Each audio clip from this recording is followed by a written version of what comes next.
"Hear, hear," one of the attorneys called, lifting his glass.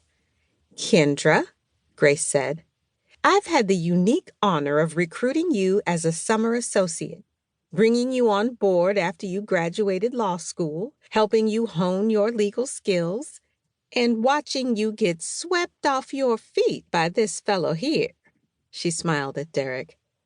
"I have to confess that I always regarded the government contracts group as, well, unexciting." "I take offense to that." Roger frowned in his humorous way. "But," Grace smiled at Roger and turned back to Derek, "the just because floral arrangements, the carry-out dinners on long work evenings, the elaborate proposal, watching your courtship took my breath away. I can't wait until the wedding because I'm sure you'll have something wonderful up your sleeve." She raised her glass. "To Kendra and Derek, who filled these offices with the beauty of romance and the promise of happy ever after and a gaggle of kids. Cheers." Derek's glass went up only partially. "Wait, we promised a gaggle?" Laughter and a chorus of "cheers" filled the room as everyone raised a glass and took a sip. "I admit," Derek said, "this is pretty nice." His arm slid around Kendra's waist. "And you look nice. I can't believe I haven't seen you yet today." She felt flutters from his touch. "Your fault," she said, eyeing his dark and handsome face. "I tried to steal you away for lunch. And I almost went, despite my deadline." He squeezed a little tighter. "You know my day's not the same without you. We should share an office after the wedding." Kendra laughed in her champagne glass. "I can see it now. Totally distracted, no focus, fired by year's end." He laughed with her. "True, true." Roger stepped forward next. "I'll be brief since everyone knows I hail from the unexciting government contracts wing." He winked at Grace.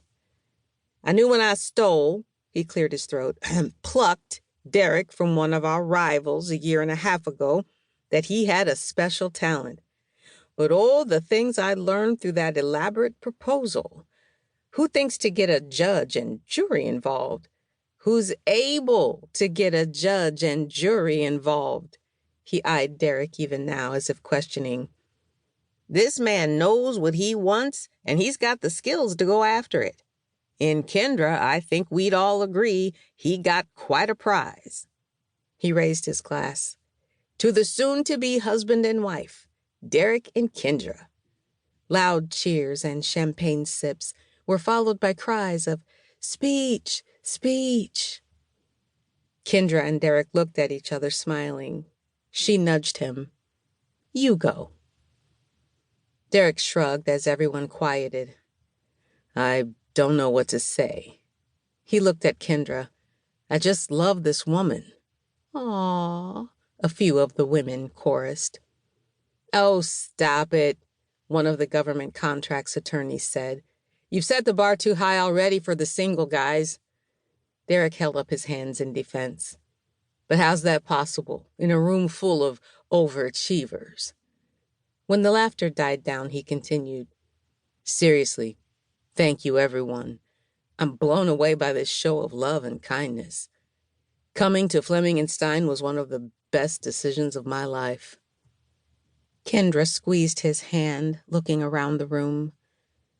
"I'm not an emotional person, but you all know I lost my mother last year to cancer, and my father's on a sabbatical overseas. I would have never thought a big firm could be like family, but in the years I've been here, that's what you've become." She scanned their faces. "I can't tell you what it means that you would do this for us." She swiped an eye. "Okay, really? I will not cry," she declared as another tear came. "Let me stop while I'm ahead and just say thank you." Grace hugged her, then turned to the crowd. "We'll open gifts soon, but for now, enjoy the food or get back to work." "Thank you, Grace. Really." Kendra spoke above the rising chatter. "You're always there."